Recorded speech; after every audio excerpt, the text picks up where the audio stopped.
ఇలాంటివి మనం ఆలోచించుకోవాల్సినటువంటి అవసరం ఉంది.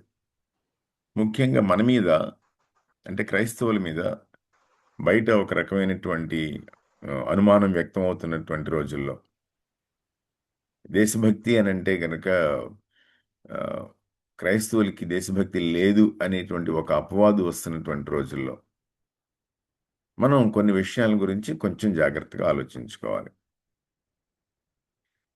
ఇంగ్లీష్లోను తెలుగులోను రెండు మాటలు చెప్తాను. రెండింటికి డిఫరెన్స్ ఏంటి అనేటువంటిది మనం ఆలోచిద్దాం. ఒక మాట ఏంటి అని అంటే పేట్రియాటిజం అన్నమాట.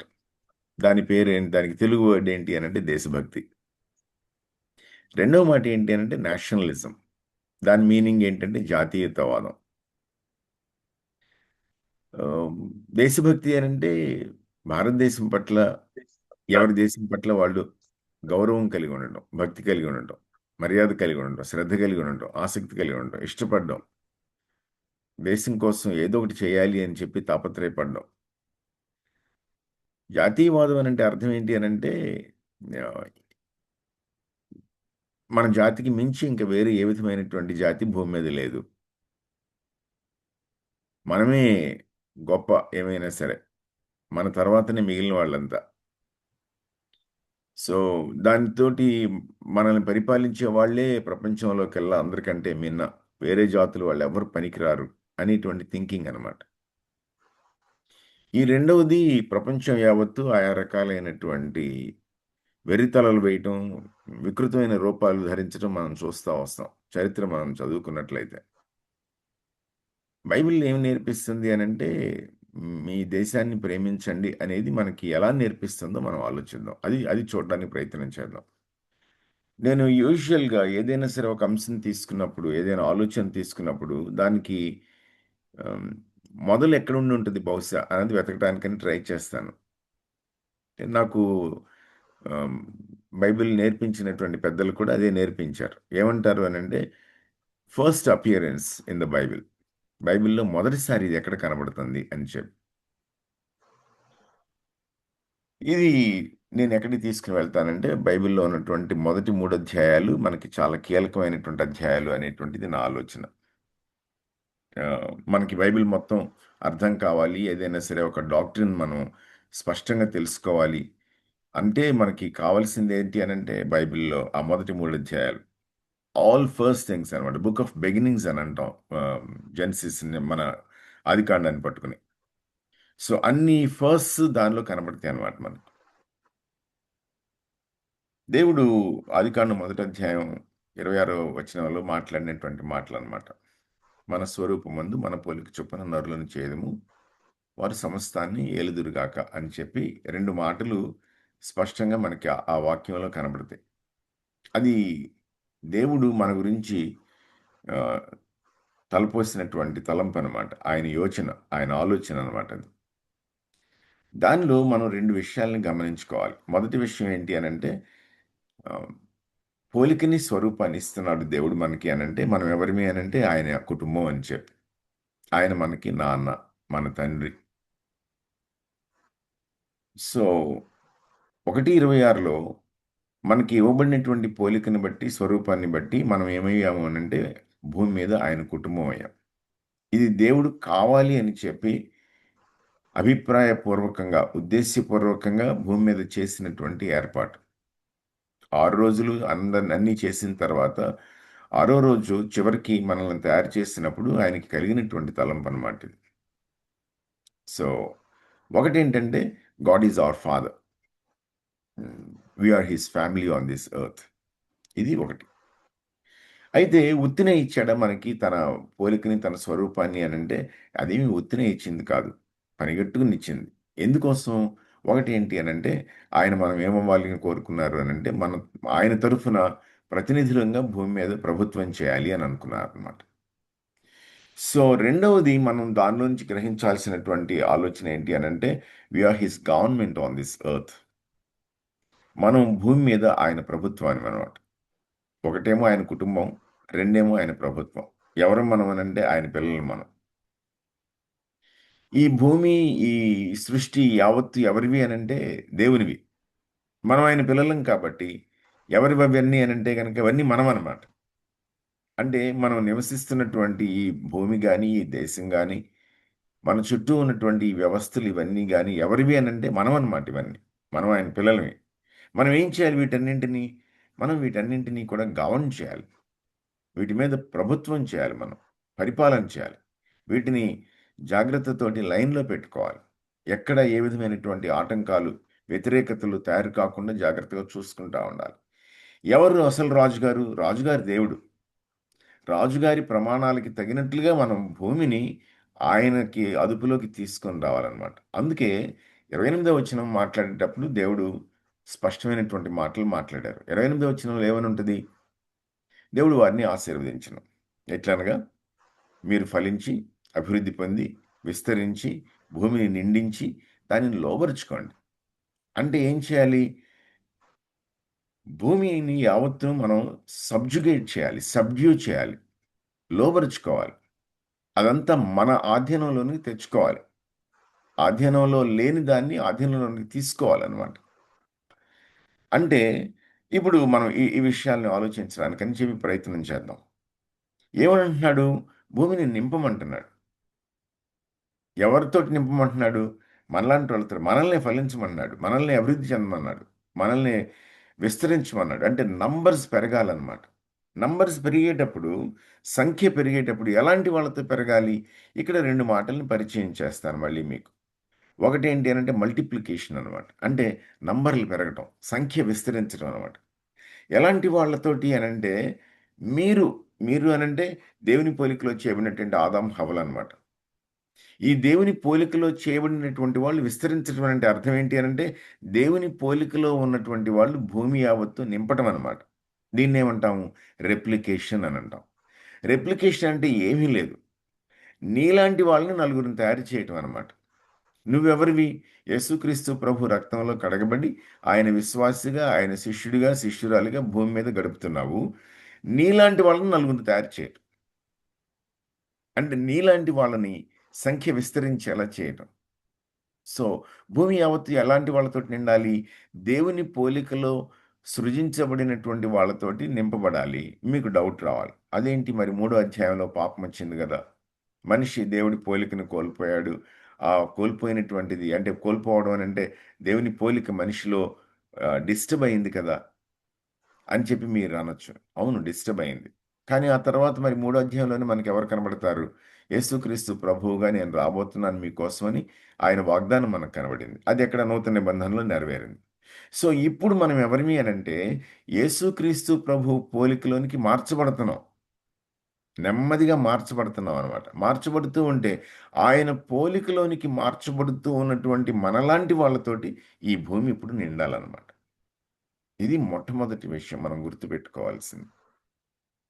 ఒకటి ఆయన మన నాన్న, మన తండ్రి, మనం ఆయన కుటుంబం. 2 ఆయన మన రాజు, మన యజమాని, మనం ఆయన ప్రతినిధులమి. భూమి మీద ఆయన కుటుంబంగా, ఆయన పోలికలోనికి ఎదుగుతున్నటువంటి వాళ్ళంగా, ఆయన తరఫున ప్రభుత్వం చేయాలి మనం. అందుకే 30వ వచనం వచ్చేటప్పటికి ప్రభు ఏం చేశారు అనంటే 29, 30 వచనాల్లో ఆహారాన్ని పంచారు. ఆహారాన్ని పంచి ఏమన్నారనంటే, "ఇదిగో ఇది మీకు ఆహారం. ఇదిగో ఇది వీళ్ళకి ఆహారం" అని అన్నారు. ఎవరికి?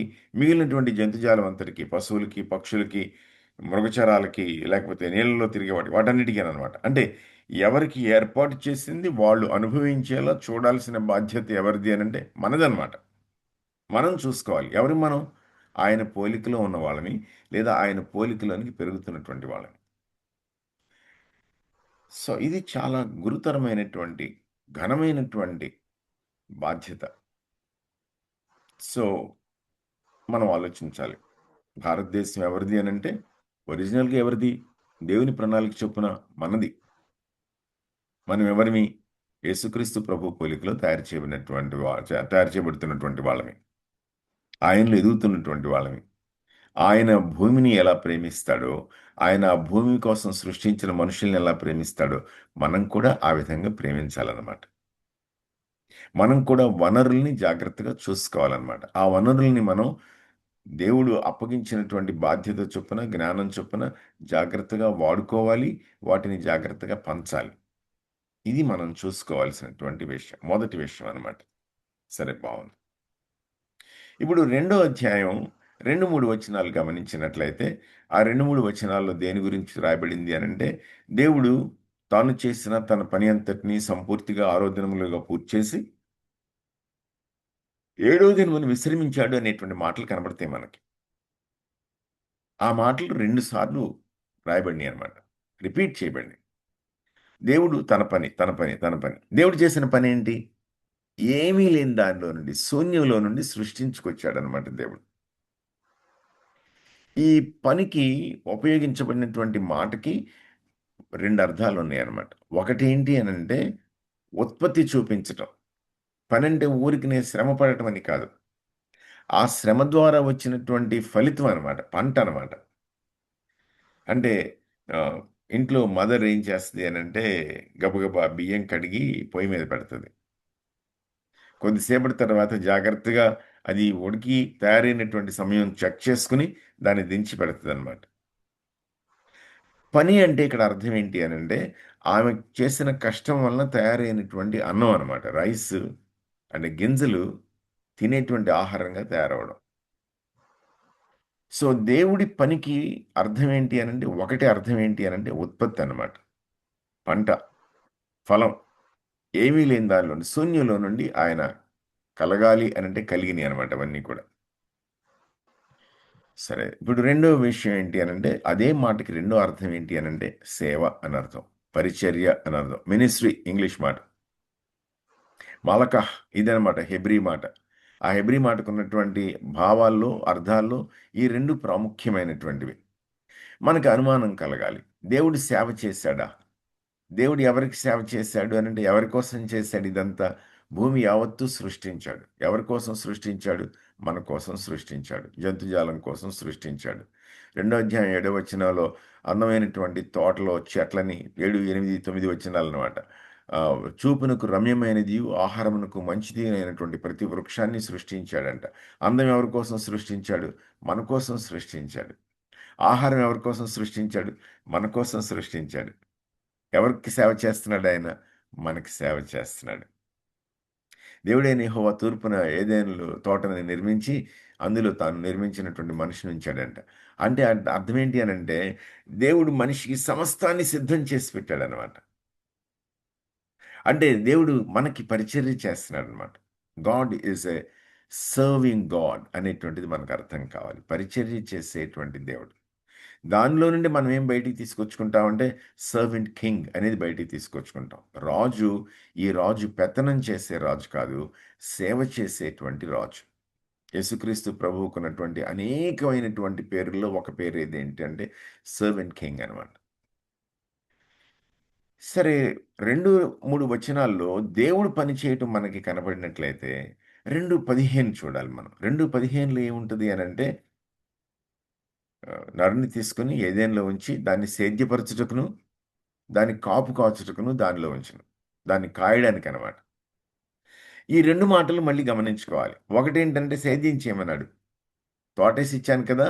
నీ ఇంకేముంది హాయిగా నీ పనేమీ లేదు. చక్కగా తినటం, పడుకోవటమే అని చెప్పలేదు దేవుడు. ఇప్పుడేం చేయమన్నాడంటే దేవుడు, నువ్వు ఉత్పత్తి చేయి అనంటున్నాడు. పంట పండించు అనంటున్నాడు. పంటని బయటికి తీసుకొని రా అనంటున్నాడు. ఎవరి కోసం అనంటే, ఎవరి కోసం చేయాలి? ఆదాము తన కోసం చేసుకోవాలి. హవ్వ కోసం చేయాలి. హవ్వ తన కోసం చేయాలి. ఆదాము కోసం చేయాలి. ఆళ్ళిద్దరితోటి ఆగిపోయిందా? ఏదైనా తోటంటే ఆగిపోలేదు. మీరు ఫలించండి, అభివృద్ధి పొందండి, విస్తరించండి అని అన్నాడు. అంటే ఈ కుటుంబం నెమ్మదిగా పెరిగి విస్తరించి, విస్తరించి, విస్తరించి ఏదైనా నిండిపోద్ది. అంటే పుట్టబోయేటువంటి పిల్లల కోసం వీళ్ళు తయారు చేయాలి. దేవుని పనికి, మన పనికి తేడా ఏంటంటే, దేవుడు ఏమీ లేని దాని నుంచి సృష్టించాడు. మనమేమో ఉన్నటువంటి వాటిని ఉపయోగించుకొని, దాన్ని మనం ఫలభరితం చేస్తున్నామనమాట. తయారు చేస్తున్నామనమాట. ఆయన సేవ చేశాడు. ఆయన సేవని మనం భూమి మీద కొనసాగిస్తున్నామనమాట. ఎవరైనా రాజుగారు, ఎవరైనా నాన్నగారు. ఆయన మనకప్పగించారు. మనకప్పగించారు. రెండో పని ఏం చేయమన్నారంటే ప్రభు కాపలా కాసుకోనాయన జాగ్రత్తగా అని చెప్పారనమాట. అంటే బయట నుంచి ఏది నీ మీద దాడి చేయడానికి అవకాశం లేదు. ఇవ్వకూడదు నువ్వు. నీ దగ్గరున్నది ఏది కూడా నాశనం అయిపోకుండా చూసుకోవాలి. ఎవరిది బాధ్యత అనంటే ఆదాము హవ్వలది. ఎవరిది బాధ్యత? మనది బాధ్యత. ఎందుకు? మనం ఆయన కుటుంబం. మనమే ఆయన నామం పేరట భూమి మీద ప్రభుత్వం చేస్తున్నటువంటి వాళ్ళం. జాగ్రత్త పడాలన్నమాట. అంటే దేవుడు మనల్ని ఎక్కడుంచితే అక్కడ ఏ పని అప్పగిస్తే ఆ పని మనం ఎవరి కోసం చేస్తాము అనంటే మన కోసం మాత్రమే చేసుకోం. దేవుడు అప్పగించినటువంటి ఈ భూమి కోసం చేస్తాం. దేవుడు మన చుట్టూ ఉంచినటువంటి మనుషుల కోసం చేస్తామనమాట. ఇది మనం జాగ్రత్తగా చూసుకోవాలి. అంటే మీరు పాస్టర్‌గా పనిచేస్తున్నారో, లేకపోతే ఏదైనా కాలేజీలోనో, స్కూల్లోనో పనిచేస్తున్నారో, సాఫ్ట్‌వేర్ ఇండస్ట్రీలో పనిచేస్తున్నారో, ఏదైనా వ్యాపారం చేస్తున్నారో, చదువుకుని ఏమీ ఉద్యోగం లేకుండా హోమ్ మేకర్‌గా, గృహిణిగా ఇంట్లో ఉంటున్నారో, ఏం చేస్తున్నారో నాకు తెలీదు. కానీ నువ్వెక్కడుంటే అక్కడ నువ్వేం చేస్తున్నావు అనంటే, దేవుడు నీకు అప్పగించినటువంటి ఈ భూమికి సేవ చేస్తున్నావు. దేవుడు నీ చుట్టూ ఉంచినటువంటి మనుషులకి సేవ చేస్తున్నావు నువ్వు. ఒకవేళ నీ పని నువ్వు చేయకుండా ఆపేస్తే ఏం జరుగుతది? ఆ మేరకు నీ సమాజం దెబ్బతింటది. ఆ మేరకు నీ ప్రజలు దెబ్బతింటారు. ఆ మేరకు నీ కుటుంబం ఒక్కటే కాదు నష్టపోయేది. నీ దేశం దెబ్బతింటది. ఇంకా కొంచెం పక్కకి తీసుకునెళ్ళి వేరే వైపు మాట్లాడతాను. నువ్వు యేసుక్రీస్తు ప్రభువుని రక్షకునిగా తెలుసుకున్న మనిషివి. అంటే నీకు నీతి, ప్రమాణాలు తెలుసు. నీకు దేవుడు ఎలాంటి వాడో తెలుసు. ఆ దేవుడికి తగ్గట్టుగా బ్రతకటం ఎలా ఉంటదో నీకు తెలుసు. అంటే నువ్వు బ్రతికేటప్పుడు నువ్వు ఆ ప్రమాణాలతో బ్రతుకుతూ ఉంటే నీ చుట్టూ ఉన్న ప్రజలకి ఏం జరుగుతది? మేలు జరుగుతది. తప్పు చేసేవాళ్ళు ఎవరైనా ఉంటే నిన్ను చూస్తే వాళ్ళకి అర్థమైపోద్ది. ఓహ్! నేను తప్పు చేస్తున్నాను. ఇదిగో ఈ అన్న గాని, ఈ అక్క గాని వీళ్ళు చాలా నిజాయితీగా, న్యాయంతో, నీతివంతంగా పనిచేస్తున్నారు. ప్రమాణాలని మెయింటైన్ చేస్తున్నారు. నేను కూడా ఇలా ఉండాలన్నమాట. వాళ్ళలా ఉంటున్నారు కాబట్టి ప్రజలకి మేలు జరుగుతుంది. నేనిలా మిగిలిపోతున్నాను కాబట్టి నా వల్ల నష్టం జరుగుతుంది. ఆ స్పృహ కలగటం మొదలుపెడతది సమాజంలో. ఏం చేస్తున్నావు నువ్వు? నీకు అప్పగించబడినటువంటి పని, నీకు ఇవ్వబడినటువంటి స్థలంలో నువ్వు చేయడం ద్వారా నువ్వేం చేస్తున్నావంటే, యేసుక్రీస్తు ప్రభువు యొక్క నాయకత్వాన్ని, ఆయన ప్రభుత్వాన్ని నువ్వు కనబరుస్తున్నావనమాట. భూమి మీద ఆయన భూమిని, ఆయన రాజ్యం ఏర్పడేలా లోబరుచుకుంటున్నావనమాట. మీకు అనుమానం రావచ్చు. అదేంటి ఎక్కడో ఢిల్లీలో నరేంద్ర మోడీ గారు, అమిత్ షా గారు పరిపాలన చేస్తున్నారు. మరి ఆంధ్రప్రదేశ్‌లో అమరావతిలో చంద్రబాబు నాయుడు గారు, పవన్ కళ్యాణ్ గారు పరిపాలన చేస్తున్నారు. మనకి వాళ్ళ పరిపాలనకి ఏంటి అనంటే, ఇక్కడ మనకు అర్థం కావాల్సిన విషయం ఒకటుందనమాట. ఏంటి అనంటే, ఎక్కడ పెట్టాడు ప్రభువు తీసుకొని వీళ్ళిద్దరిని ఏదెన్‌లో పెట్టాడు. ఏదెనుకి అర్థం ఏంటి అనంటే సమృద్ధి. ఏదెనుకి అర్థం ఏంటి అనంటే అందం. ఏదెనుకి అర్థం ఏంటి అనంటే సుఖం. ఏదెనుకి అర్థం ఏంటి అనంటే రమ్యం. ఇదనమాట ఏదెను అర్థాలనమాట. ఏదెన్ ఏంటిది ఇంతకి? ఒక తోట. ప్రభువు తీసుకొని వెళ్లి వీళ్ళని ఆ తోటలో పెట్టాడు.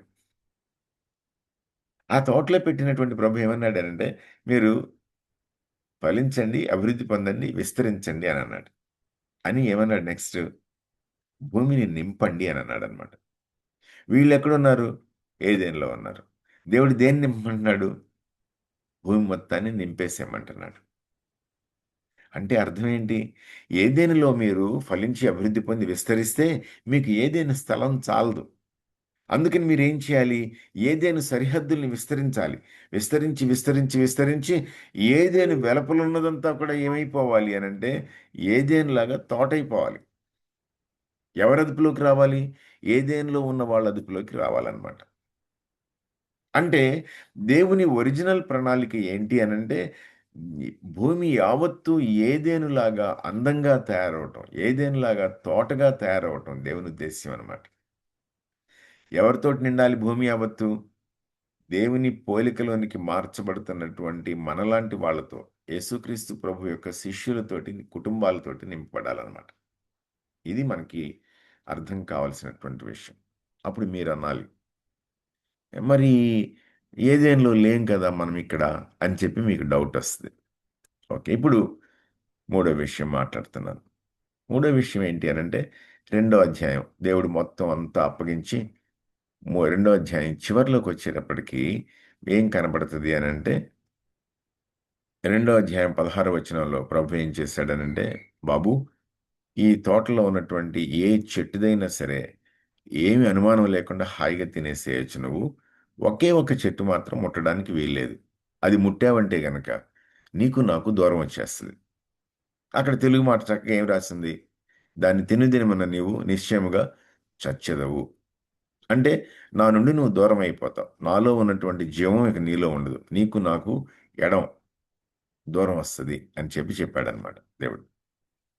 అంటే మొత్తం బాధ్యతలన్నీ అప్పగిస్తూ దేవుడు ఏం చేశాడంటే, వీడు భూమి మీద తన కుటుంబంగా ఎలా ఉండాలో ఒక ధర్మాన్ని కూడా అప్పగించాడనమాట మనిషికి. ఆ ధర్మం చొప్పున నడుచుకోమని చెప్పాడు. నడుచుకోమని చెప్పి, ఇప్పుడు దేవుడు ఏం చేశాడు? మరి ఆదాము ఒక్కడే ఫలించడు, అభివృద్ధి పొందడు, విస్తరించడు, భూమిని నింపడు. ఆదాము అలాగ ఫలించాలి అనంటే గనక ఆదాముకి ఎవరు కావాలి అనంటే హవ్వ కావాలి. దేవుడు హవ్వనిచ్చాడు. అంటే రెండవ అధ్యాయం చివరికొచ్చేటప్పటికి దేవుడు ఏం చేశాడు? పెళ్లి చేశాడు. రెండవ అధ్యాయం చివరికొచ్చేటప్పటికి దేవుడు ఏం చేశాడు? కుటుంబాన్ని భూమి మీద ఏర్పాటు చేశాడు. అంటే దేవుని ఉద్దేశ్యం ఏంటి?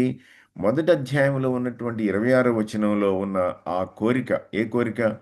వీళ్ళు సమస్త భూమిని ఏలాలి అనేటువంటి దేవుని కోరిక దేని ద్వారా నెరవేరాలి? 28వ వచనంలో ఉన్నటువంటి ఆశీర్వాదం, ఫలించి అభివృద్ధి పొంది విస్తరించి భూమిని నిండించి దాన్ని లోబరుచుకోండి, మీరు సమస్త భూమిని ఏలండి అని అన్నటువంటి ఆయన ఉద్దేశ్యం, ఆయన ఆశీర్వాదం దేని ద్వారా నెరవేరాలి అనంటే కుటుంబం ద్వారా నెరవేరాలి. వివాహం చేసుకున్నటువంటి ఇద్దరు స్త్రీ పురుషుల ద్వారా నెరవేరాలన్నమాట. అంటే వివాహంలో ఈ స్త్రీ పురుషులిద్దరూ కూడా ఏం చేస్తారు అనంటే తమలాంటి వాళ్ళని ఈ భూమి మీదకి తీసుకుని వస్తారు. మల్టిప్లికేషన్ జరుగుతుంది, రెప్లికేషన్ జరుగుతుంది అనమాట. దేవుని ఉద్దేశ్యం ఇది. అంటే భూమి మీద దేవుని ప్రణాళిక నెరవేరాలి అనంటే ఏం కావాలి అనంటే కుటుంబం కావాలి. అందుకేగా 2:17లో ప్రభు ఏమన్నారు? ఒంటరిగా ఉన్నటువంటి ఆదామును చూసి, నరుడు ఒంటరిగా ఉండడం మంచిది కాదు అని అన్నాడు. మంచిది కాదు అనంటే అర్థం ఏంటి అనంటే ఆయన ఉద్దేశ్యం, నా ఉద్దేశ్యం భూమి మీద నెరవేరదు ఒక్కడే ఉంటే. అందుకని అతనికి సాటి అయిన సహాయాన్ని అతని కోసం చేస్తాను. అందుకని హవ్వను చేశారాయన. మనకు అర్థం కావాల్సింది ఏంటి అనంటే, మనల్ని దేవుడు భూమి మీద కుటుంబాలుగా ఏర్పాటు చేయడానికి ఆయన ఉద్దేశ్యం ఏంటి అనంటే, ఇదిగో 1:26, 1:28. అదే మన పట్ల ఉద్దేశ్యం. మీరు అడగాలి, మనం ఏదెన్‌లో లేం కదా అని అడగాలి మీరు. అవును, మనం ఏదెన్‌లో లేము. ఏదెన్ ఏమైపోయింది? దూరం అయిపోయింది. ఎందుకు దూరం అయింది? మూడో అధ్యాయంలో మొదటి 7 వచనాల్లో వీళ్ళిద్దరూ చేసినటువంటి పని వలన, ఆదాము హవ్వలిద్దరూ చేసిన పని వలన దేవుడు ఏం చేశాడంటే వాళ్ళిద్దరిని ఏదెన్‌లో నుంచి బయటికి వెళ్ళగొట్టేసేసి ఏదెన్‌కి కాపలా పెట్టేశారు. ఆ ఏదెన్ ఎక్కడుందో ఎవ్వరికీ తెలీదిప్పుడు. మనకి ఏదైనా వీళ్ళు ఏమి ఎంజాయ్ చేసేవాళ్ళు? దేవునితోటి మాటలను ఎంజాయ్ చేసేవాళ్ళు. దేవుని సన్నిధిని ఎంజాయ్ చేసేవాళ్ళు. దేవునితో సహవాసాన్ని ఎంజాయ్ చేసేవాళ్ళు.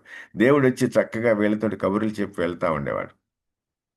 ఇప్పుడది లేదు. లేదా నిజానికి? ఏదెనులో లేము మనం అంతే. కానీ ఏదెను ఎక్కడికొచ్చింది అనంటే, కుటుంబం ఎక్కడికెళ్తే అక్కడికి ఏదెను వెళ్ళిపోయింది. ఎందుకని?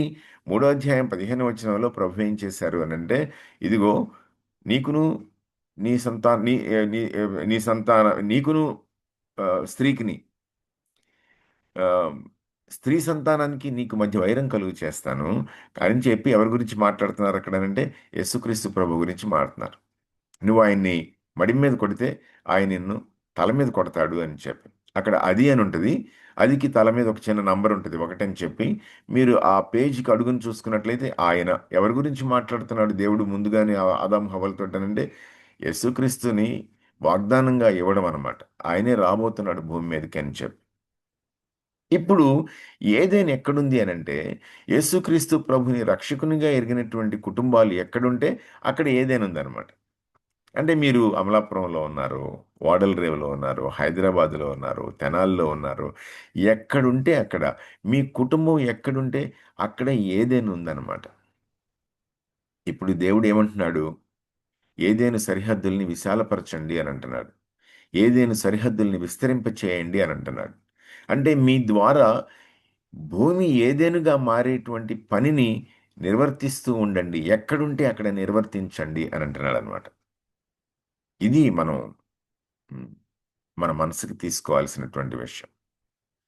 ఏదోనండి ఉద్యోగం కోసం అని చెప్పి మేము మా అసలు ఊరు వదిలేసి ఊరొచ్చాము అంటారు కొంతమంది. ఇంకా కొంతమంది ఏమంటారంటే పిల్లల చదువుల కోసం అని చెప్పి మంచి స్కూల్స్, కాలేజెస్ ఉంటాయని టౌన్‌లోకి వచ్చామండి అని అంటారు. అంటే అర్థం ఏంటో తెలుసా? నువ్వు ఎక్కడి నుంచి ఎక్కడికి కదిలినా సరే, నువ్వు నీ ఏదెనిని తీసుకొని వెళ్తున్నావనమాట. నీ చిన్న కుటుంబం అక్కడ ఏదెనుగా జీవిస్తుంది, నివాసం ఉంటుంది. దేవుడు ఏమంటున్నాడు అనంటే, ఇప్పుడు నువ్వు ఫలించి, అభివృద్ధి పొంది, విస్తరించి, నీ ఏదెనుని నింపి, నీ చుట్టూ ఉన్నటువంటి భూమిని సహితం నింపు, లోబరుచుకో అని అంటున్నాడు దేవుడు. దేశ నిర్మాణంలో క్రైస్తవుల పాత్ర అనంటే గనక మీరు ఎక్కడో పెద్ద పెద్ద విషయాలు ఆలోచించాల్సిన అవసరం లేదు. బేసిక్‌గా ఆలోచించాల్సింది, మౌలికంగా, ప్రాథమికంగా ఆలోచించాల్సిన విషయం ఏంటి అనంటే, నీ కుటుంబం ఎక్కడుంటే అక్కడ నువ్వు నీ దేశానికి సేవ చేస్తున్నావు. నువ్వు నీ దేశాన్ని నిర్మిస్తున్నావు. నీ పిల్లలిద్దరికీ యేసుక్రీస్తు ప్రభుని రక్షకునిగా పరిచయం చేశావు. వాళ్ళిద్దరూ యేసుక్రీస్తు ప్రభు వెనకాల పడి నడవడం మొదలుపెట్టారు. ఆయనే వాళ్ళకి గురువు. మీ పిల్లలిద్దరూ దేవునికి శిష్యులు. ఆయన ప్రమాణాల చొప్పున, నీతి చొప్పున మీ పిల్లలిద్దరూ నడుస్తా ఉంటే మీరేం చేస్తున్నారో తెలుసా? మీ దేశం కోసం తర్వాతి తరాన్ని నీతివంతంగా తయారు చేస్తున్నారు. మీ పని మీరు చేస్తున్నారు. వేరే వాళ్ళు వాళ్ళ పని చేయటానికి మీరు వాళ్ళని ప్రోత్సహిస్తున్నారు. మీ పిల్లల్ని మీరు న్యాయబద్ధమైనటువంటి పౌరులుగా తయారు చేస్తున్నారు అనంటే, ఈ భారతదేశం అందంగా నిర్మించబడ్డానికి సజీవమైనటువంటి రాళ్ళని ఇస్తున్నారన్నమాట. మీ పిల్లలు భవిష్యత్తు తరాలకి మోడల్ అవ్వబోతున్నారు. మార్గదర్శకం కాబోతున్నారు. మీ చుట్టూ ఉన్నటువంటి కుటుంబాలు, మీరు ఏ ఏరియాలో ఉంటే ఆ ఏరియాలో, వాళ్ళు క్రైస్తవులు కావచ్చు, ముస్లిమ్స్ కావచ్చు, హైందవులు కావచ్చు, ఆయా రకాల విశ్వాసాలకు చెందిన వాళ్ళు కావచ్చు. లేకపోతే యేసుక్రీస్తు ప్రభు పేరు పెట్టుకుని బ్రతికేస్తూ విశ్వాసం లేకుండా జీవించేస్తూ ఉండుండొచ్చు. వాళ్ళు మీ వంక చూసి అడగాలి, మీ జీవితాలు ఎందుకు భిన్నంగా ఉన్నాయి అని అడగాలి.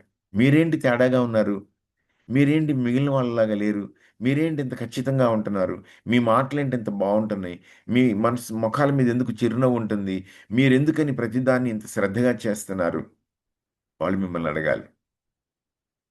వాళ్ళకి మీ జీవన విధానం మీద కోరిక కలగాలి.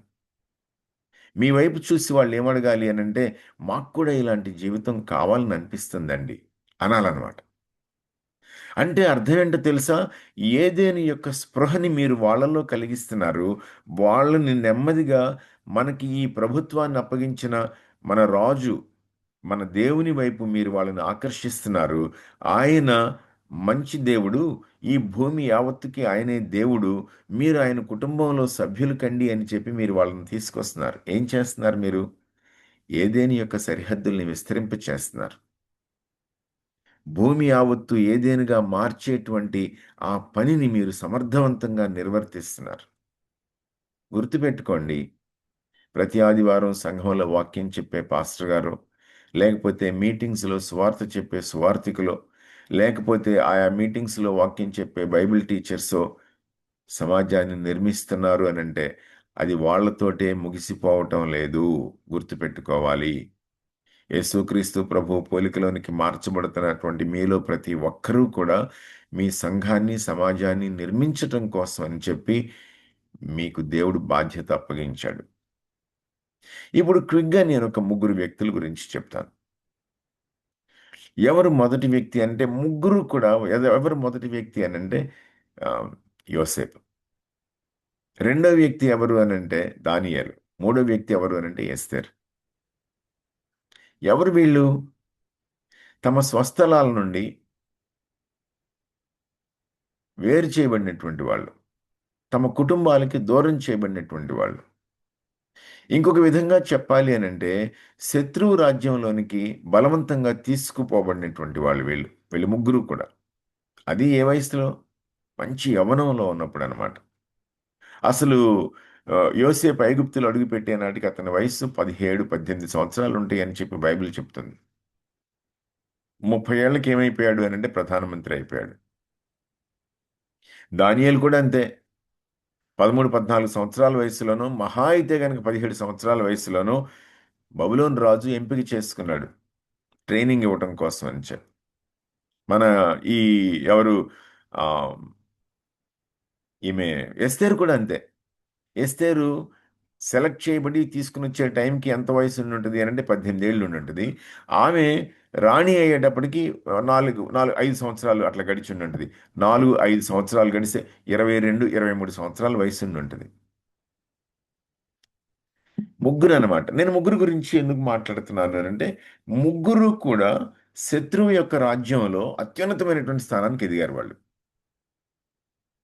నిజం చెప్పాలి అని అంటే యోసేపు చాలా గారాబంగా పెరిగాడు.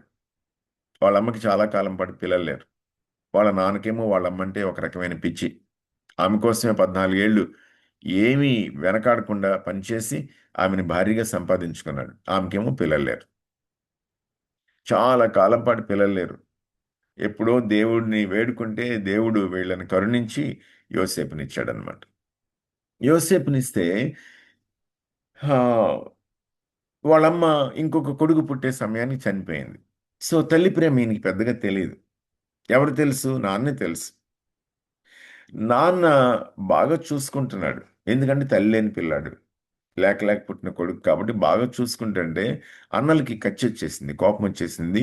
తీసుకుని వెళ్ళిపోయి పశువులాగా అమ్మేసేశారనమాట. ఎవరికి అమ్మారు? ఎవరో విదేశీయులకు అమ్మేశారు, మిద్యానీయులకు అమ్మారు. వాళ్ళు తీసుకుని వెళ్ళి వేరే వాళ్ళకి అమ్మేశారు. ఎక్కడో ఐగుప్తులో తేలాడు. ఐగుప్తులో తేలితే మనం అక్కడ గమనించినట్లయితే, మీరు ఆదికాండం 39 అధ్యాయం మాట్లాడుతున్నాను నేను. ఇక్కడ చాలా మంది యంగ్ పీపుల్ ఉన్నట్లుగా చూశాను నేను వీడియోస్ అక్కడక్కడ ఆన్ అయినప్పుడు. మీరు 39 అధ్యాయాన్ని ఎన్నిసార్లైనా చదవండి. యెహోవా యోసేపునకు తోడై ఉండుట.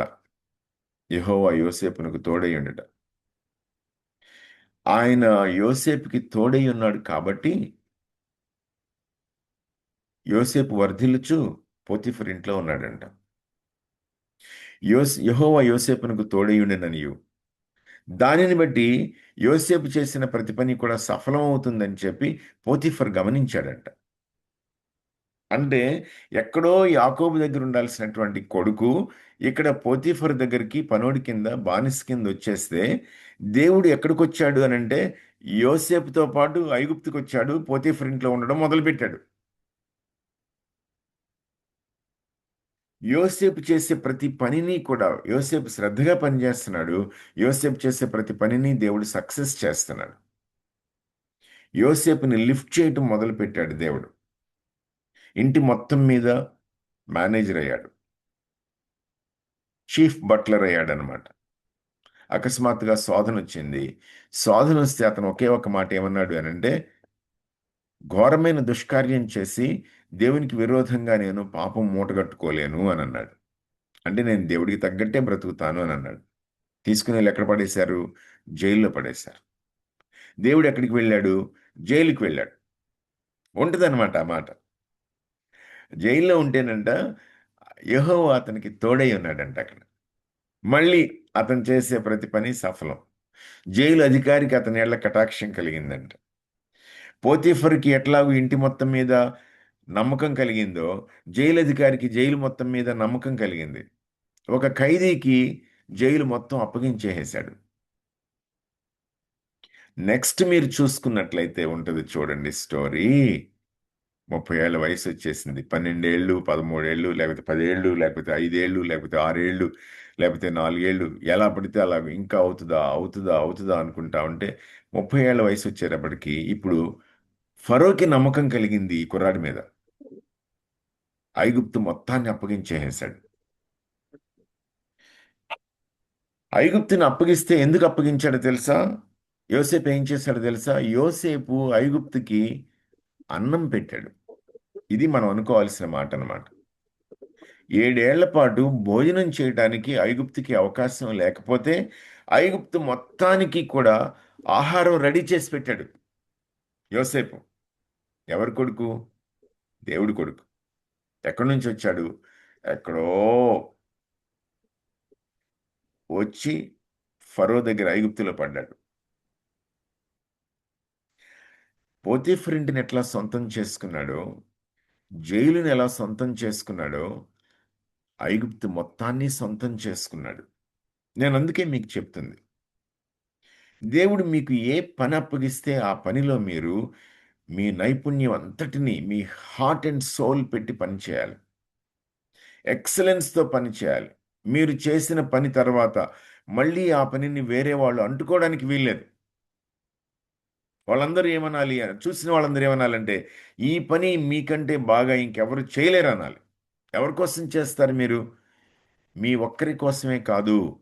మీరు చేసిన పని వలన ఎవరెవరు అఫెక్ట్ అవ్వబోతున్నారో, దాని ప్రభావం ఎవరెవరి మీద ఉండబోతుందో వాళ్ళందరి కోసం చేస్తారు మీరు.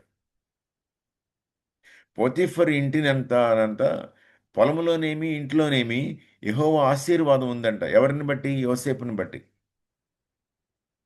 జైల్లో కూడా అంతే. చివరికి ఐగుప్తులో కూడా అంతే. అందుకనే మీకు చెప్తుంది. దేవుడేమంటున్నాడు అనంటే, "నువ్వు సేద్యం చెయ్యి, కాపు కాయి." దేవుడు చెప్తున్నటువంటి పననమాట నీకిది. చిన్నపిల్లలు, యంగ్ పీపుల్ మీరు ఎదిగేటప్పుడు మీరు ఆలోచించాల్సిన విషయం ఏంటంటే, దేవుడు మీకోసం ఏర్పాటు చేసినటువంటి జీవితం ఆషామాషీ జీవితం కాదు. మీలో ఒక యోసేపు. ఇంకొక ఇద్దరి గురించి కూడా మాట్లాడతాను నేను. దానియేలనమాట. దానియేలు పుట్టడమే రాజకుటుంబంలో పుట్టాడు. చాలా అందంగా ఉంటాడు. అప్పటికే ఇస్రాయేల్ దేశంలో చదువుకోవాల్సినంత బాగా చదివేసుకున్నాడు. ఎందుకంటే రాజకుటుంబానికి చెందినవాడు కాబట్టి, ఆయా రకాల బాధ్యతలు బహుశా పరిపాలనలో ఇస్తారేమో, భవిష్యత్తులో చేయాల్సొస్తేమో కాబట్టి బాగా చదువుకున్నాడు. బాగా ఆలోచించగలిగినటువంటి వాడు. రాజుగారి దగ్గర పని జేయడానికి పనికొచ్చినోడనమాట. అలాంటోడిని తీసుకున్నారు. తీసుకొని వెంటనే గబగబా ట్రైనింగ్ ఇచ్చారు 3 ఏళ్ల పాటు. 3 ఏళ్ల పాటు ట్రైనింగ్ ఇచ్చేటప్పుడు, ఆ హాస్టల్‌లో పెట్టేటప్పుడు వార్డెన్ గారికి ఆహ్, రాజుగారు చక్రవర్తి ఏం ఆర్డర్ ఇసాడంటే, "నేను తినే భోజనం తినాలి. నేను తాగేటువంటి ద్రాక్షారసమే తాగాలి పిల్లలందరూ" అని చెప్పాడన్నమాట. ఆహారం దానిలో తప్పేముంది? ద్రాక్షారసం అది కూడా వాళ్ళ ఆహారమే. దానిలో తప్పేం లేదు. అందరూ చేస్తున్నారు. అందరికి ఇవ్వబడింది. మరి ముఖ్యంగా రాజాజ్ఞ. సొంతంగా వాళ్ళక్కడ బ్రతకడానికి అవకాశం లేదు.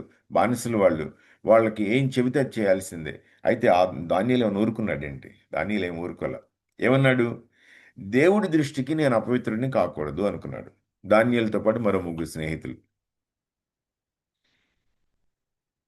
దేవుడంట ఆ ఆఫీసర్ గారి దృష్టికి దానియేలుకి కటాక్షం పొందేలా అనుగ్రహించాడంట. ఈ 3 ఏళ్ల చదువు అయిపోయిన తర్వాత దేవుడు వాళ్ళ మీద కటాక్షం చూపించి, దయ చూపించి, వాళ్ళు అన్ని రకాల విద్యల్ని నేర్చుకునేలా అవకాశం కల్పించాడు. దానియేలుకి ఇంకొక విద్య కూడా అదనంగా ఇచ్చాడు దేవుడు. కలలను అర్థం చేసుకోవటం, స్వప్న భావాలను గ్రహించటం అదిచ్చాడనమాట. ఏం చేశాడు దానియేలు? 3 సామ్రాజ్యాలకి ఆయన సలహాదారుగా ఉన్నాడు. సరిగ్గా చెప్పాలి అనంటే 3 సామ్రాజ్యాలకి ఆయన ప్రధానమంత్రిగా చేశాడు. అంటే ఏంటో తెలుసా? అంటే ఏంటంటే, కేంద్ర ప్రభుత్వం కాంగ్రెస్ వాళ్ళు ఏర్పాటు చేస్తే ప్రధానమంత్రి దానియేలనమాట. కేంద్ర ప్రభుత్వం బీజేపీ వాళ్ళు ఏర్పాటు చేస్తే ప్రధానమంత్రి ఎవరు అనంటే మళ్ళీ అయ్యగారు దానియేలేననమాట. కేంద్ర ప్రభుత్వాన్ని కమ్యూనిస్టులు ఏర్పాటు చేస్తే మళ్ళీ ప్రధానమంత్రి ఎవరు అనంటే దానియేల్ గారేననమాట. మొదటి అధ్యాయం చివరి వచనంలో ఉంటదనమాట. కోరెష్ ఏలుబడి వరకు జీవించాడు అని చెప్పి. అంటే అర్థం ఏంటి అనంటే, రాజు తాగుబోతోడైపోయి పిచ్చి పిచ్చి పనులు చేస్తా ఉంటే, దేవుని ఉగ్రత అతని మీదకొస్తే, ఏం జరుగుతుంది? గోడ మీద ఏదో చెయ్యి కనబడుతుంది. ఏదో రాస్తున్నట్టుగా ఉంది. ఏంటిదిది? అతనికి అర్థం కాల. అర్థం కాకపోతే రాజుగారి తల్లొచ్చి, "అరేయ్! పిచ్చోడా నీకు అర్థం కావటం లేదు. దానియేలుని పిలిపించుకో నీకు అర్థం చెబుతాడు" అని చెప్పింది. రాజు దానియేలుని పిలిపిస్తే, దానియేలు క్షణంలో ఆన్సర్ చెప్పాడు. ఆ రాజ్యం ఆ దెబ్బతోటి అక్కడికక్కడ అంతమైపోయింది. దేవుడు నిన్ను తన పోలికలోకి తయారు చేస్తున్నది, పెంచుతున్నటువంటిది నువ్వు ఏ వారానికి ఆ వారం రోజు చర్చ్కి వెళ్ళేసి వచ్చి యూత్ మీటింగ్లో పాల్గొని వచ్చి విమెన్స్ ఫెలోషిప్లో పాల్గొని వెనక్కి వచ్చి ఉదయం సాయంత్రం ప్రార్థన చేసుకుంటా బైబిల్ కొంచెం చదువుకుంటా యూట్యూబ్లో ఏమైనా వీడియోలు పెట్టుకొని వింటా అమ్మయ్య నేను బతికేస్తున్నాను అనుకోవడానికి కాదు. నీ జీవితం పట్ల దేవుడికి స్పష్టమైనటువంటి ఉద్దేశ్యం ఉంది. దేవుడు ఏమంటున్నాడంటే ఐగుప్తుని సొంతం చేసుకో అని అంటున్నాడు. దేవుడు ఏమంటున్నాడంటే బబులోన్ని సొంతం చేసుకో అని అంటున్నాడు. కల్దీయుల సామ్రాజ్యాన్ని సొంతం చేసుకో అని అంటున్నాడు. మాదీయుల సామ్రాజ్యాన్ని సొంతం చేసుకో అని అంటున్నాడు. పారసీక రాజ్యాన్ని సొంతం చేసేసుకో అని అంటున్నాడు. నువ్వేమో ప్రవ్వా ఏముందిలే ప్రవ్వా ఏ రోజుకి ఆ రోజు బతికితే చాలులే ప్రవ్వా అని అంటున్నావు నువ్వు. దేవుడు ఏమంటున్నాడంటే నాన్ సెన్స్ కుదరదని అంటున్నాడు దేవుడు. నిన్ను ఈ భూమికి సేవ చేయమని చెప్పి ఈ భూమిని సొంతం చేసుకోమని నేను నిన్ను తయారు చేశాను చూసుకొని అంటున్నాడు దేవుడు. నువ్వెవరైనా సరే, నీ వయసు ఏదైనా సరే, మీలో కొంతమంది యంగ్ పీపుల్ ఉన్నారు, కొంతమంది ఏజ్డ్ పీపుల్ ఉన్నారు, విమెన్ ఉన్నారు, మెన్ ఉన్నారు, బ్రదర్స్ అండ్ సిస్టర్స్, అన్ని రకాల వాళ్ళు ఉన్నారు. మీరందరూ ఆలోచించాల్సినటువంటి విషయం ఏంటి అని అంటే దేవుడు మీకు నేర్పిస్తున్నటువంటి పాఠం ఇది. నీ జీవితం దేవుని సన్నిధిలో చాలా విలువైంది. నువ్వు ఏ దేశంలో నివసిస్తున్నావో, ఏ సమాజంలో నివసిస్తున్నావో, ఆ దేశాన్ని నిర్మించటానికి దేవుడు నిన్ను వాడుకుంటున్నాడు. నీ పని నువ్వు సమర్థవంతంగా చేయాల్సిందే. మూడో వ్యక్తి గురించి మాట్లాడతాను. ఎస్తేర్ అనే అమ్మాయి అన్నమాట. ఆ ఆడపిల్ల. అమ్మా నాన్న లేరు. అన్నయ్య కజిన్ ఏం చేశాడు అనంటే ఆమెని దత్తత తీసుకున్నాడు. కూతురులాగా పెంచుకున్నాడనమాట. చాలా కఠినమైనటువంటి వాడు అన్నయ్య. మొరదుకై. ఈ అన్నయ్య తను ఏం చెప్తే అది జరగాలంతే ఇంకేను. అటు ఇటు మాట్లాడడానికి వీల్లేదు. ఆ అమ్మాయి కూడా అంతే. వాళ్ళ అన్నయ్య ఏం చెప్తే దానికి లోబడేది. అమ్మ బయలుదేరానంటే బయలుదేరటం. అక్కర్లేదు ఆగనంటే ఆగటం. నువ్వెవరో, నీ పేరేంటో, మీ ఇల్లేంటో, మీ ఊరేంటో, మీ గోత్రం ఏంటో, లేకపోతే మీ వంశం ఏంటో, మీ జాతి ఏంటో బయటికి రానివద్దు. కామ్‌గా ఉంది. ఏమైపోయిందంటే అనుకోకుండా ఆమె పారసీక రాజ్యానికి రాణి అయిపోయింది. రాణి అయిపోతే ఈ జాతి మొత్తాన్ని నాశనం చేసేవాడు ఒకడు ప్రధానమంత్రి అయ్యాడు. వాడి కచ్చేంటి అనంటే ఎస్తేరు జాతి మొత్తాన్ని నాశనం చేసేయాలని చెప్పి. వాడికి తెలీదు. అసలు రాణిగారే యూదురాలు అని చెప్పి. అప్పుడు రాణిగారిని పెంచినటువంటి అన్నయ్య చెప్పాడనమాట. అమ్మా నువ్వు రాజుగారి దగ్గరికెళ్ళి ఇంకా నువ్వు నీ జాతి కోసం ప్రయత్నం చేయాలి. లేకపోతే మనం అందరమే చనిపోతాం. నువ్వు కూడా చచ్చిపోతావు అని చెప్పాడనమాట. అక్కడ మంచి ఒక మాట ఉంటదనమాట. ఈ సమయం కోసమే అని అంటాడనమాట. దీనికోసమే నువ్వు బహుశా రాణివయ్యావేమో ఆలోచించానంటాడు. ఆమె ఏం చేస్తానంటే, సరే అందరూ నా కోసం ప్రార్థన చేయండి. నేను రాజుగారి దగ్గరికి వెళ్తాననంటది. అని చివర్లో ఆమె ఏమంటది అనంటే, 4 అధ్యాయం చివరి మాటలనమాట. నేను నశించినా నశించదును. If I perish, I perish అని అంటదనమాట. నేను చచ్చిపోయినా పర్వాలేదనంటది. రాజుగారి దగ్గరికెళ్తే, దేవుడు రాజుకంట ఆమె యందు దయ కలిగేలా అనుగ్రహించాడంట.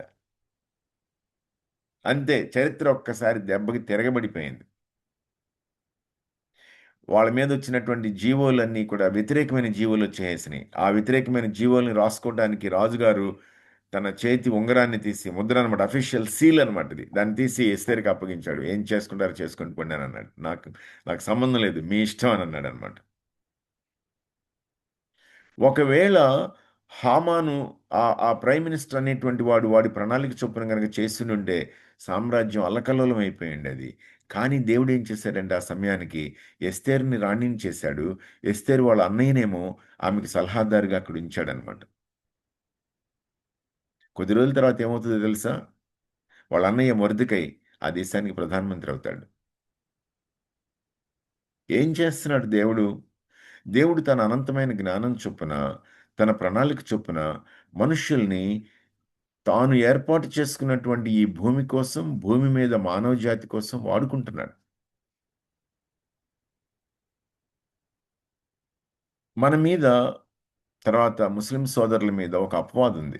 ఏముందనంటే, మీకు భారతదేశం అంటే భక్తి లేదు, ఇష్టం లేదు అని అంటారనమాట.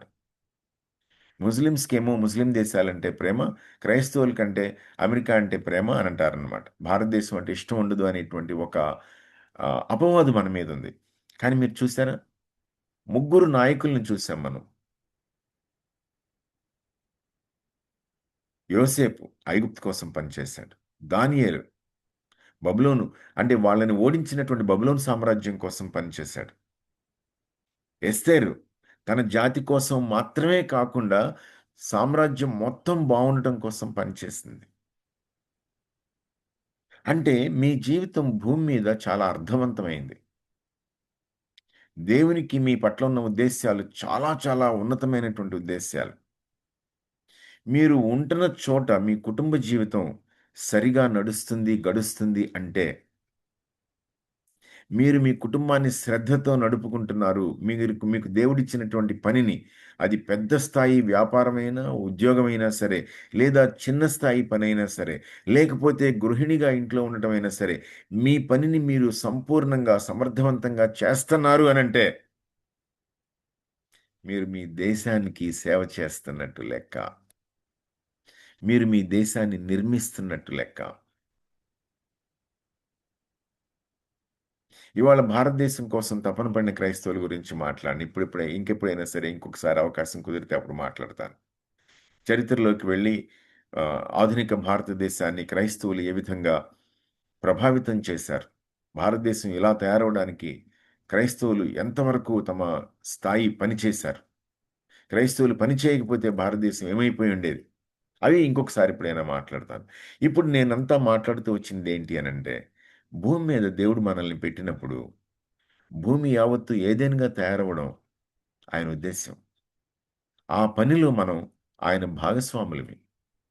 మనం ఆయన జతపని వాళ్ళమి. మనకు అప్పగించాడు. అప్పగించేసి పరిపాలన చేయండి అని అన్నాడు దేవుడు. దేవుడు మనకేం చెప్పాడు అనంటే, భూమి మీద నా జెండా ఎగరేయండి అని అన్నాడు. అంటే అర్థం ఏంటి తెలుసా? ఓడలరేవు ప్రాంతం మీద నా జెండా ఎగరేయండి అని అంటున్నాడు. అమలాపురం మీద నా జెండా ఎగరేయండి అని అంటున్నాడు. కోనసీమ జిల్లా మీద నా జెండా ఎగరేయండి అని అంటున్నాడు. ఆంధ్రప్రదేశ్ మీద నా జెండా ఎగరేయండి అని అంటున్నాడు. గుర్తుపెట్టుకోండి. వేరే ఏ జెండా ఎగిరినా సరే, మన సమాజానికి, మానవ జాతికి మేలు జరగదు. దేవుని జెండా ఎగిరినప్పుడు మాత్రమే భూమికి మేలు జరుగుతుంది. దేవుని ఉద్దేశ్యం నెరవేరుతుంది. అందుకనే చివరి మాటనమాట. శిష్యులు ప్రభు దగ్గరికొచ్చి, మాకు కూడా ప్రార్థన చేయడం నేర్పించనన్నారు. ఏమని నేర్పించాడాయన? పరలోకమందున్న మా తండ్రి, నీ నామము పరిశుద్ధపరచబడును గాక, నీ రాజ్యం వచ్చును గాక. చూసారా? 1:26లో నాన్న మన తండ్రి, పరలోకమందున్న తండ్రి. వాళ్ళు సమస్త భూమిని ఏలుదురుగాక. ఆయన మన రాజు, మనం ఆయన ప్రభుత్వం. అందుకనే నీ రాజ్యం వచ్చునుగాక. ఈ భూమి మీద మనం నివసించే ఒకే ఒక్క ఉద్దేశ్యం ఏంటి అనంటే, భూమి మీద ఆయన రాజ్యం రావాలి. నువ్వు ఎక్కడుంటే అక్కడ ఆయన రాజ్యం విస్తరించాలి. మీరు ఈ క్షణం మనం ప్రార్థన చేయడానికి మన హృదయాల్ని దేవుని వైపు తిప్పేటప్పుడు మీ మనసులో ఉండాల్సిన ఒకే ఒక్క కోరిక, ప్రభువా ఈ భూమి యావత్తు నీ రాజ్యం అవ్వడానికి నేను చేయాల్సిన పని చేసేలా నాకు సహాయం చేయి. నన్ను బట్టి భారతదేశానికి మేలు జరగాలి. నన్ను బట్టి ఈ భూమికి మేలు జరగాలి. నన్ను బట్టి భారతదేశం ఏదెన్‌లాగా తయారవ్వాలి. నన్ను బట్టి ఈ భూమి యావత్తు ఏదెన్‌లాగా తయారవ్వాలి. దానికోసం నేను చేయవలసిందంతా చేస్తాను దేవా అని చెప్పి దేవునికి చెప్పండి. ప్రార్థన చేద్దాం. కృప కలిగినటువంటి గొప్ప దేవ, ఈ ఉదయం మీ సన్నిధిలో ఫ్రెష్ మైండ్స్ తోటి వేరే ఏ విధమైనటువంటి ఆలోచనలు, హడావిడి, గందరగోళం లేకుండా చాలా ఫ్రెష్‌గా ప్రభా మీ సన్నిధిలో సమయాన్ని గడపడానికి, మీ ఆలోచనల్ని స్వీకరించడానికి మీరు మాకు అవకాశం ఇచ్చారు. ప్రభా మేము ఆహ్, భూమి మీద మీరు మమ్మల్ని ఎందుకుంచారనేది ఆదికాండం మొదటి 2, 3 అధ్యాయాల్లో నుంచి ఆలోచించుకోవడానికి ప్రయత్నం చేశాం. బైబిల్‌లో ఉన్నటువంటి మోడల్స్‌ని, యోసేపుని, దానియేలుని, ఎస్తేర్‌ని గమనించడానికి ప్రయత్నం చేశాం. దేవా మాకు అర్థమవుతుంది. ఈ భూమి మీద మేము ఊరికనే నివాసం చేయటం లేదు. మా పట్ల మీకు ఖచ్చితమైన ఉద్దేశ్యం ఉంది. ఈ భూమి యావత్తు ఏదైనా అవ్వటం మీకిష్టం. ఈ భూమి మీద నీ రాజ్యం రావడం నీకిష్టం. ఆ పనిలో మీరు మమ్మల్ని నియమించారనేది మాకు అర్థమవుతుంది. ఆ పనిలో మీరు మాకు భాగం ఇచ్చారని చెప్పి మాకు అర్థమవుతుంది. మమ్మల్ని మీరు మీ పార్ట్నర్స్‌గా పిలిచారని చెప్పి మాకు అర్థమవుతుంది. దేవా!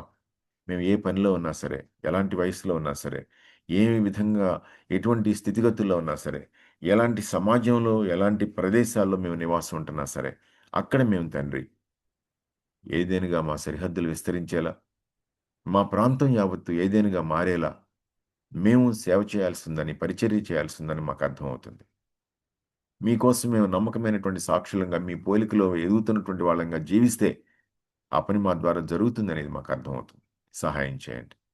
ఈ ఆలోచనలు వింటున్నటువంటి మా అందరి హృదయాల్లో, మనసుల్లోనూ ఫలింపచేయమని, మా భారతదేశాన్ని మా ద్వారా మీ కృప చొప్పున మీరే నిర్మించి ఆశీర్వదించమని యేసు నామములో ప్రార్థిస్తూ ఉన్నాను తండ్రి. ఆమేన్. Thank you